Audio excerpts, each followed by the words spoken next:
Hi, welcome everybody. I'm super excited today to be here with Matthew Pittman from the University of Tennessee and Tyler Milfeld from Villanova University, where we're going to be talking more about their paper that just came out in the June issue of JAR, Why a Single Pro-Environmental Appeal Works to Promote Behavioral Change. On social media, one tip versus many is more effective for non-green consumers. So thank you so much for being here, Matthew and Tyler. Thanks for having us. Awesome. So to start us off, I'm curious, could you just tell us briefly around your article and what you found in it? So we found that for green consumers, because a lot of sustainability research is kind of preaching to the choir, like, oh, look, if someone's green, they're going to like all the green appeals and all the green information, which is important, but not that interesting or novel. We found that for non-green people, because changing attitudes with people that don't care is a little more difficult, a little more interesting. Hmm. We found that for non-green people, showing them one tip, like in a coffee ad, you can say, "Oh, do you know you can use coffee grounds to fertilize your plants?" Whatever. One tip performed better than no tips or too many tips, like 3 or 10 or something. Cool. I like that. You've got one tip on your paper as well, too. That's good. Yeah. Awesome. So is your hope then just that like advertisers are going to adopt this by just simplifying their messages that they're sending out to consumers that are out there, especially I'm guessing the majority of people I'm guessing are not super environmental. Is that correct? Or like how would you classify sort of or segment sort of the population? What percent do you think are the really sort of like very environmental group versus the group that are these non-green consumers?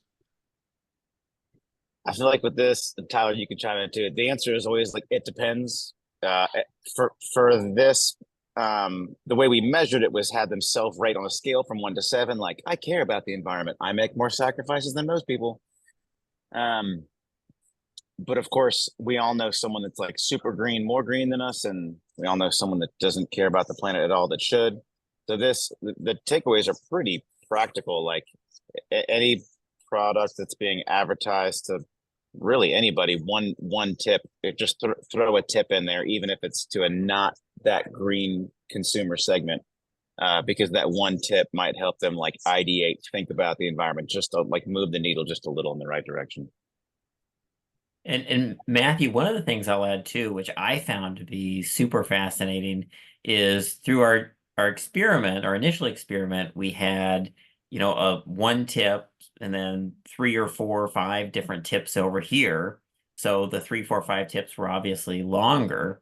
As we went through and conducted another study, we just manipulated the number of tips. So Oh you're going to yeah, see one tip, right? Or you're that's going to right. see, several tips.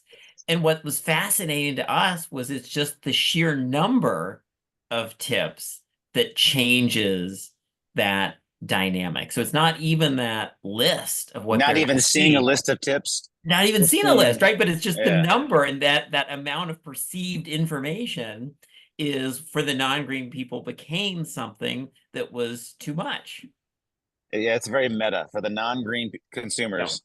Just thinking about having to think about eight ways to use your laundry, they're like, it's too much, man. I'm out.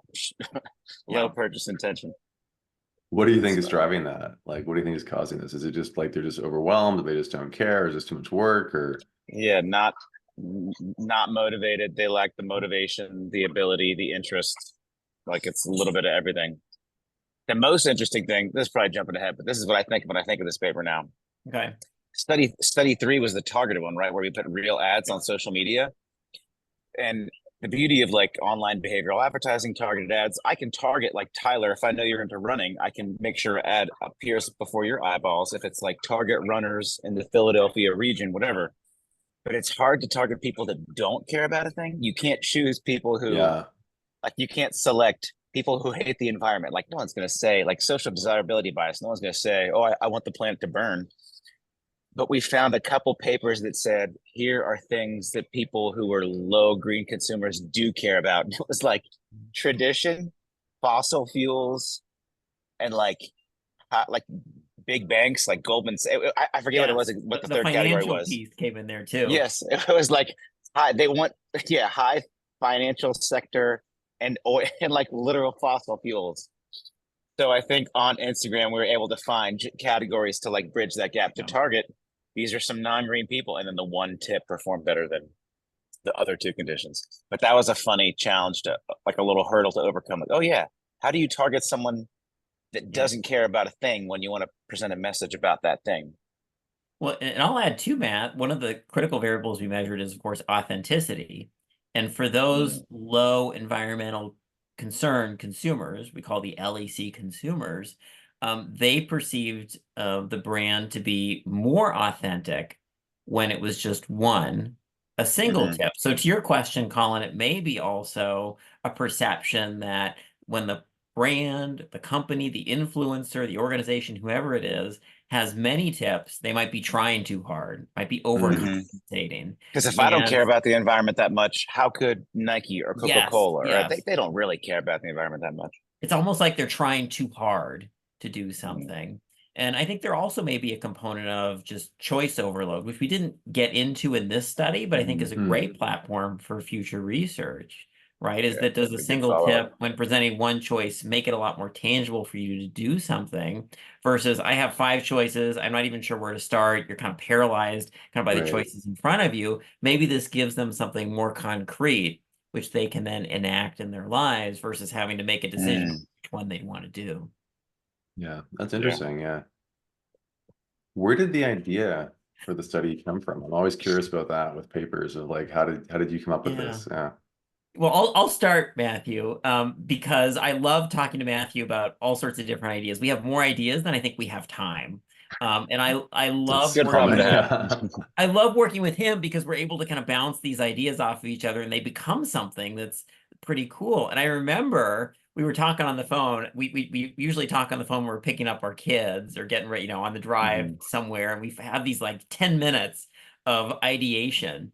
And I think one of us was just talking about how we saw this company that had an exorbitant number of tips, like maybe 45 or 50 tips. You saw the Whoa. ridiculous number, and I was like, I don't believe you. No brand is that stupid. And you're like, I'm Right. gonna send it to you. Why would, why is this company offering 50 tips for a greener day today or something? And then it started this whole conversation about, well, who would actually be interested in all 50 tips? Well, who would not be interested in those tips? What do Mm, we know about tips at all? And it turns out there's not a whole lot of research about tips from any variety of yeah. source. There's just a lot of research about like different messages, but not tips, which is a whole different kind of message structure. Matt, I'll let you take it from here.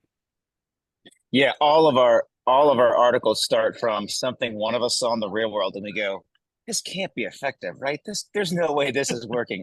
Or we see something and we're like, well, that's a good idea. What if we took it in a different direction or dialed it up? So having a real world starting point Mhm. helps us keep the research focused too, and helps us find outlets like JAR that are real, like practitioner focused.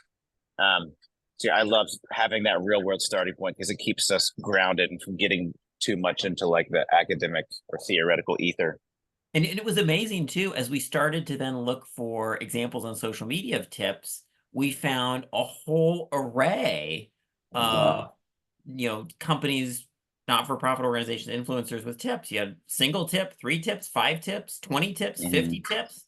And that also led us to say, well, wait a second, I wonder if there is an optimal number depending on who your consumer Yeah. target is. And that kind of opened up this research, which was super fascinating for us as we went through the different studies. Yeah. Yeah, That is really we're in interesting. like Yeah. a era of greenwashing as a problem. So it's like a race to seem like you care, and brands do, even if you're an optimist, you say that they do want to care, and how do they authentically demonstrate that? It can, like, tips can seem like a good way to show, like, don't just buy a Mm, Samsung TV. Also, unplug it when you go on, like, whatever. Unplug it when you go on vacation. You can see how it would. And then if you're like, well, if a little is good, then maybe having a lot is even better. But it turns out that's not the case, especially for consumers with low environmental concern. yeah. That's interesting too, because I imagine maybe part of it might be driven by who they're asking to create these tips, right? Because it's probably somebody who's into Yeah. environmental messages and saving the environment, and they're excited by all of these different tips and want to share them with everybody, Mm-hmm. which is great. But it seems like it backfires if there's too many, which is really kind of interesting. Right. But that'd be another avenue for future study. How like radical or crazy are the tips? Like, Yeah. If you want to live off the grid, you don't need a sewer septic system. Just dig a hole in your backyard. Like, no, that's too much. I prefer the comforts of modern suburbia.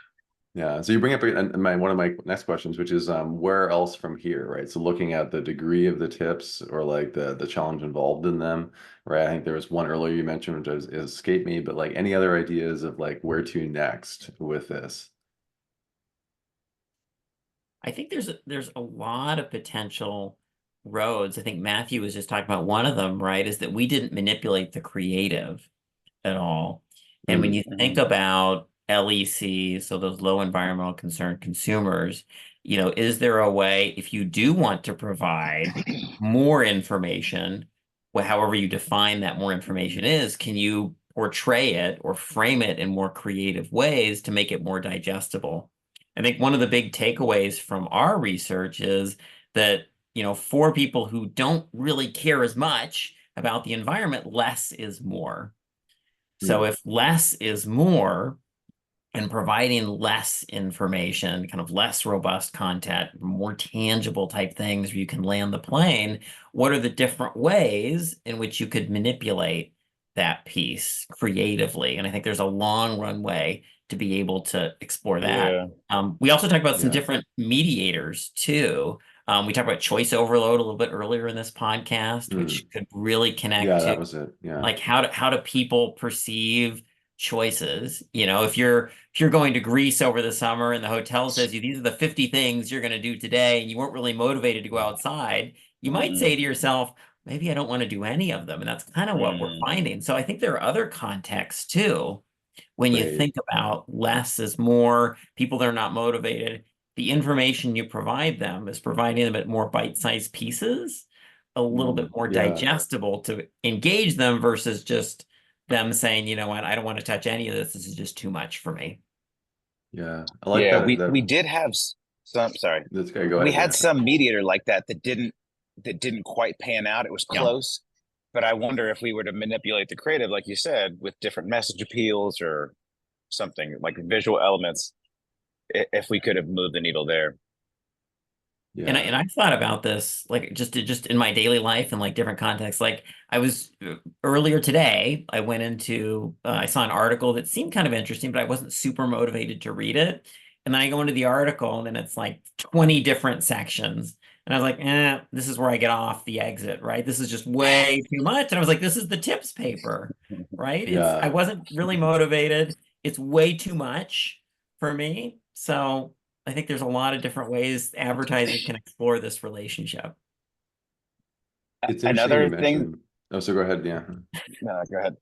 Yeah, I was just thinking about that, like with like using, especially digitally, presenting it in ways where you can try to appeal to both groups, right? I'm thinking about like, do you have the one as the lead, and then you can go somewhere else to find more if you want, right? Or I've Right. seen a lot like where it's like online articles, they'll have like the summary or the bullet points at the beginning, right? So if I'm not that motivated to read the whole thing, like what you just mentioned, you can just get that quick sort of like hits at the very top and maybe skip the longer article, which is kind of interesting too. So I like that idea of playing with the format. hmm And Yeah. one thing we hadn't talked about yet, which I also thought was super interesting, was what happens with the high environmental concern consumers. So those folks who are really motivated, really invested in the environment. And what we found is for those folks, there's no difference whether you provide them with Mm, one tip Oh, or three tips. that's huge. Yeah. Yeah. And it was interesting because it seemed like they were just really happy to get any kind of information or Mhm. reinforcement from the source. And it was perceived as authentic that they really did care about the environment, much like they did. But we thought when we went into the studies, one of the things that we thought we would find is that maybe those high environmental Yeah. concern individuals would want more, but that really wasn't the case at all. I mean, that's huge. It seems like there's no downside to doing this then, right? That, Mhm. you're always going to perform better if that's the case. I liked you mentioned as well too, like the idea of like hotels offering suggestions for activities and stuff. Because I was thinking like health when I was going through the paper, I was thinking like Yeah. it could be like I definitely like for people who are trying to become more fit, maybe like one idea or less is going to be better there too. It also made me think maybe I'm just thinking about like the other side of this as well too, but food, like specials. Sometimes if there's too many specials at like a restaurant or something, is that too Mhm. many? I don't know. Or was that a totally different kind of context? I don't know. And you can see the future of, I can tell it's almost your lunchtime, Colin. You can tell the future of this is probably going to be like right now, if I go to like jcrew.com and look at a shirt, I'll see an ad for that shirt later. When it pops up in my feed, it'll say, oh, I know he's into this. Boom, show him that same 25% off Labor Day, so whatever, but it'll be that picture. You can see a future of AI or algorithmic or OBA targeting where it's like it knows exactly how your like appetite for tips or information, and it can give you creative or a text prompt based on like your exact level of, we know that we can get Tyler Milfeld to buy these running shoes if it's like just the exact mileage he's at. His long run this week's going to be 12 miles. All right, hit him with a 10 to 14 mile range like shoe or running shirt, and that'll be exactly where he is as a consumer at that moment. Cool. Okay. Final question is challenges. I think it's always interesting, especially for researchers, that we often don't talk about it in our articles about like the challenges we encountered when doing stuff. And I think it's especially valuable for PhD students and junior scholars just to know, some of the different hurdles you might have encountered. So were there any? And if so, could you talk a little bit about what kind of challenges you might have encountered in writing up and conducting your studies? Yeah. Well, the first one that comes to mind, and my colleague Matthew mentioned a few minutes ago, was we really wanted to do a field study. So we really wanted to see how this would kind of manifest in a real life setting. But, when you do targeting, it's about what people engage in, what they do, not what they don't want to do or don't like.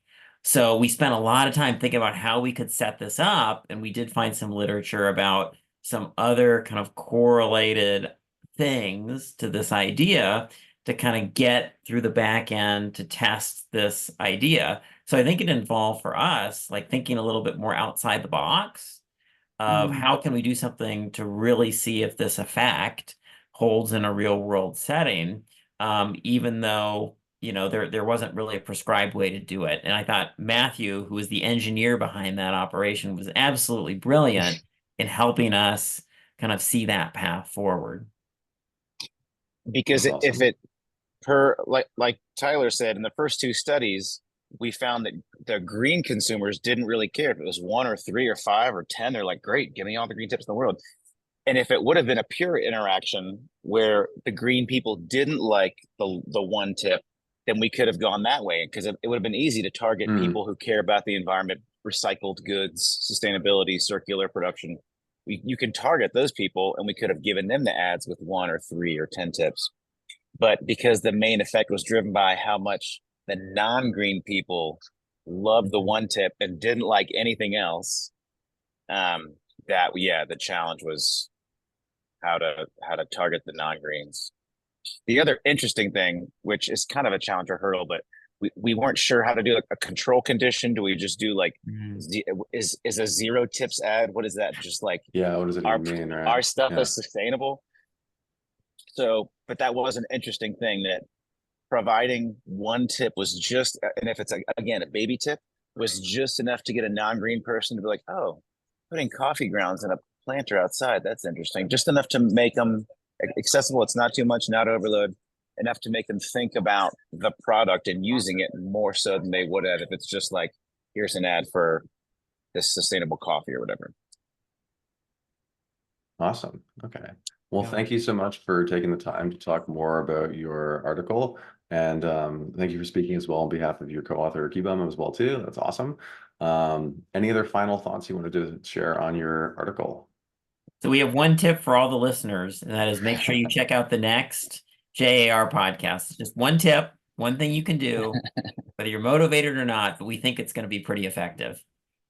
Awesome. All right. Thank you And if so you much. love advertising research, Tyler's got 34 more tips he'd love to share with you. That's right. If you email him, he'll share them with you. Well, thank you for Okay. hosting us, Colin. We appreciate the opportunity. Yeah. Thanks, Thank you for Colin. being on. Thanks so much, Matthew and Tyler. Awesome. Yeah.